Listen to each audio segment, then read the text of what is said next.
আসসালামু আলাইকুম। আজ বৃহস্পতিবার ২৭ ফেব্রুয়ারি ২০২৫। স্বাগত প্রবাসী সিটি সৌদি বুলেটিনের সাথে আছি আমি জাহেদুল ইসলাম রনি। শুরুতে জানাবো শিরোনাম। সৌদিতে শনিবার রোজা শুরুর সম্ভাবনা, সবাইকে চাঁদ দেখার আহ্বান।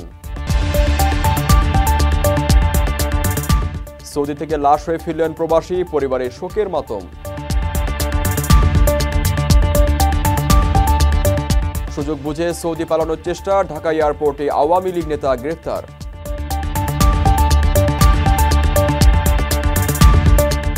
বিশ্বব্যাপী ১২ লাখ কপি কোরআন বিতরণ করবে সৌদি, অনুমোদন দিলেন যুবরাজ।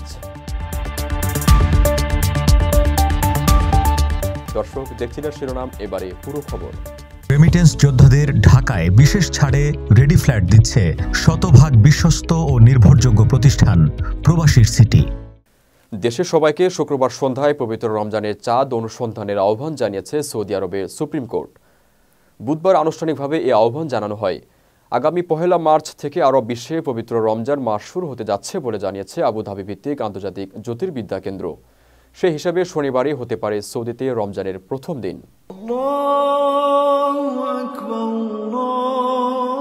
১ মার্চ রমজান শুরু হলে রমজানের শেষ দিন হবে ২৯ অথবা ৩০ মার্চ। যেহেতু রমজান মাস প্রতি বছর এগিয়ে আসে, তাই এবছর শুরুর দিকে রোজাগুলো সময় একটু কম হবে, তবে মাসের শেষ দিকে সময় বাড়বে। এবার সংযুক্ত আরব আমিরাতে প্রথম রোজাটি ১৪ ঘন্টা ১৩ মিনিট দীর্ঘ হবে। সময় বাড়তে বাড়তে শেষ রোজাটি ১৪ ঘন্টা ৫৫ মিনিটে গিয়ে পৌঁছাবে। এর আগে গত ৯ ফেব্রুয়ারি সৌদি আরবের জ্যোতির্বিদ্যা বোর্ডের সদস্য ও রয়্যাল কোর্টের উপদেষ্টা শেখ আবদুল্লাহ বিন সুলাইমান আল মানায়া জানান, জ্যোতির্বিদ্যার হিসাব নিকাশ অনুযায়ী আগামী ২৮ ফেব্রুয়ারি সন্ধ্যায় সৌদি আরবে পবিত্র রমজান মাসের চাঁদ দেখা যাবে। এতে দেশটিতে ১ মার্চ শুরু হবে মহামানিত মাস রমজান। তিনি আরও জানিয়েছেন, এবছরের রমজান মাসটি হবে ২৯ দিনের। সে হিসেবে রমজানের শেষ দিন হবে আগামী ২৯ মার্চ, আর ঈদ উল ফিতর পালিত হবে ৩০ মার্চ। তবে রমজানের চাঁদ দেখা যাওয়ার বিষয়টি ঘোষণা দেবে সুপ্রিম কোর্ট।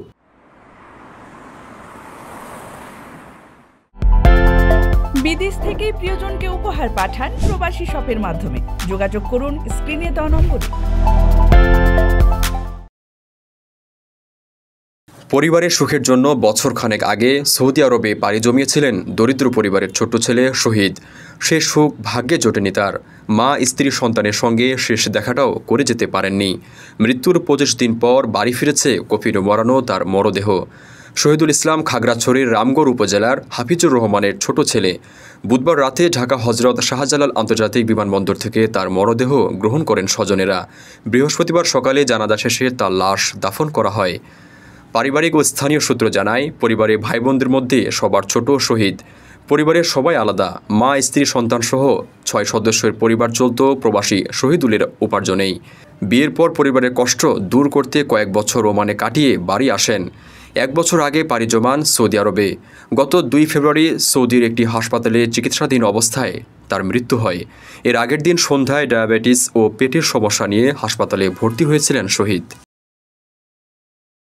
আপনার স্বপ্নগুলো আকাশ ছুবে প্রবাসীর হেলিকপ্টারের মাধ্যমে। বিয়ে, জন্মদিন অথবা যে কোনো বিশেষ প্রয়োজনে হেলিকপ্টার ভাড়া করতে যোগাযোগ করুন স্ক্রিনে দেয়া নাম্বারে। প্রবাসীর হেলিকপ্টার, নিরাপদ ও সাশ্রয়ী বাহনের বিশ্বস্ত নাম। সৌদি আরব পালানোর সময় ঢাকা বিমানবন্দরে গ্রেফতার হয়েছেন ছাত্র জনতার উপর হামলার ঘটনায় অভিযুক্ত এক আওয়ামী লীগ নেতা। বৈষম্য বিরোধী আন্দোলনে ছাত্র জনতার উপর হামলার মামলায় বৃহস্পতিবার সকালে মোহাম্মদ আমজাদ আলী নামে ওই নেতাকে গ্রেপ্তার করে ইমিগ্রেশন পুলিশ। তিনি সৌদি আরব পালানোর চেষ্টায় ছিলেন।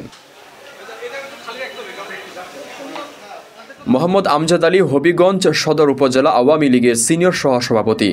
হবিগঞ্জ মডেল থানার ভারপ্রাপ্ত কর্মকর্তা আলমগীর কবির গণমাধ্যমকে জানান, আমজাদ আলী গত বছরের ২ আগস্ট হবিগঞ্জে বৈষম্য বিরোধী আন্দোলন চলাকালে ছাত্র জনতার উপর হামলা চালান বলে তদন্তে জানা গেছে। এ ঘটনায় আহত তাহির মিয়া কর্তৃক একই বছরের ১৮ সেপ্টেম্বর সদর মডেল থানায় মামলা দায়ের হয়। পুলিশ ও স্থানীয়রা জানায়, আওয়ামী লীগ সরকার ক্ষমতায় থাকাকালে সদর উপজেলা আওয়ামী লীগের সিনিয়র সহসভাপতি আমজাদ আলী এলাকায় ব্যাপক আধিপত্য বিস্তার করেন।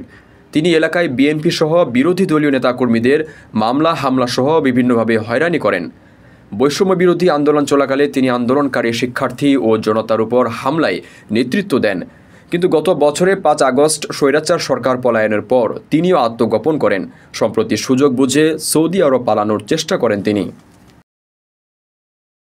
রেমিটেন্স যোদ্ধাদের ঢাকায় বিশেষ ছাড়ে রেডি ফ্ল্যাট দিচ্ছে শতভাগ বিশ্বস্ত ও নির্ভরযোগ্য প্রতিষ্ঠান প্রবাসীর সিটি। বিশ্বব্যাপী 12 লাখ কোরআন বিতরণ করবে সৌদি। কোরআন বিতরণের বিষয়টির অনুমোদন দিয়েছেন ক্রাউন প্রিন্স মোহাম্মদ বিন সালমান। 79টি ভাষায় অনুবাদকৃত এসব কোরআন ইসলামিক ও সাংস্কৃতিক কেন্দ্র একই সঙ্গে সৌদির বিদেশি দূতাবাসগুলোতে পাঠানো হবে। সংবাদ মাধ্যম আরব নিউজ বুধবার বার্তা সংস্থা সৌদি প্রেস এজেন্সির বরাতে জানিয়েছে, প্রিন্স সালমানের কোরআন উপহার দেওয়ার প্রোগ্রামের অংশ এটি। বিতরণের পুরো বিষয়টি কার্যকর করবে সৌদির ইসলাম ধর্ম বিষয়ক মন্ত্রণালয়, যেগুলো পাঠানো হবে মোট 45টি দেশে। সৌদির ইসলাম ধর্ম বিষয়ক মন্ত্রী আব্দুল লতিফ আল আশেখ প্রিন্স সালমানের প্রতি কৃতজ্ঞতা প্রকাশ করেছেন। তিনি জানিয়েছেন, এই কোরআনগুলো বিশ্বের সবচেয়ে উন্নত কাগজে নিখুঁতভাবে প্রিন্ট করা হয়েছে। বিশেষ করে রমজান মাসে এই কোরআন থেকে মুসল্লিরা উপকৃত হবে বলে মন্তব্য করেন তিনি।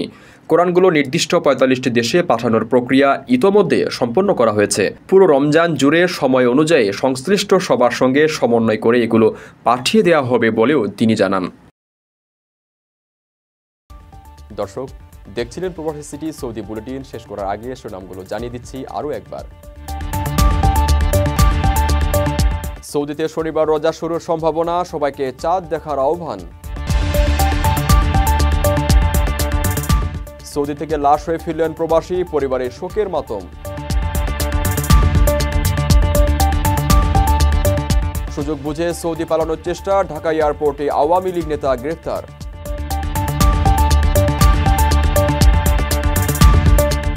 বিশ্বব্যাপী 12 লাখ কপি কোরআন বিতরণ করবে সৌদি, অনুমোদন দিলেন যুবরাজ। এই ছিল সৌদি বুলেটিনের আজকের আয়োজনে। প্রবাসের সর্বশেষ সংবাদ পেতে ভিজিট করুন www.probastime.net। সাবস্ক্রাইব করুন আমাদের ইউটিউব চ্যানেল এবং চোখ রাখুন ফেসবুক পেজে। পরবর্তী বুলেটিন দেখার আমন্ত্রণ জানিয়ে আজকের মতো বিদায় নিচ্ছি আমি জাহিদুল ইসলাম রনি। সেই পর্যন্ত সবাই ভালো থাকবেন এবং নিরাপদে থাকবেন। আল্লাহ হাফেজ।